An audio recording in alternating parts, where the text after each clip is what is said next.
మళ్లీ అధికారమే లక్ష్యంగా సాగిన మేధోమదనం ముగిసింది. పార్టీ ముఖ్య నేతల ఆధ్వర్యంలో రూపొందిన ముసాయిదాలపై చర్చ కొనసాగుతోంది.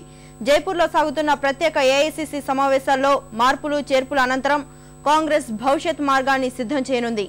ఈ అంశంపై ఇవాళ జైపూర్ తీర్మానం అధికారిక ప్రకటన చేయనుంది.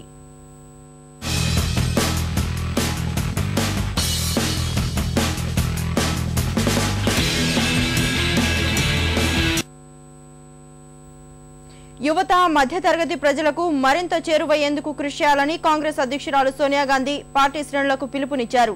జైపూర్లో జరుగుతున్న ప్రత్యేక ఏఐసీసీ సమావేశాన్ని ప్రారంభించిన సోనియా అవినీతి నిర్మూలనపై దృష్టి సారిస్తామని ప్రకటించారు. మహిళల భద్రతపై తీవ్ర ఆందోళన వ్యక్తం చేసిన ఆమె భద్రత ప్రజల ప్రాథమిక హక్కు అని పేర్కొన్నారు. దేశంలో వేళ్లూనుకుంటూ అవినీతిని సమర్థంగా ఎదుర్కొంటామని కాంగ్రెస్ అధినేత్రి సోనియా గాంధీ స్పష్టం చేశారు.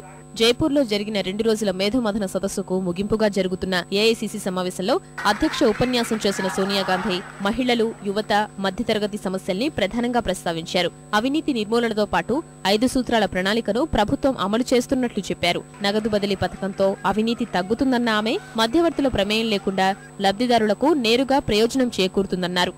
Just launched the historic Aapka Paisa Aapke Haath initiative. This will over time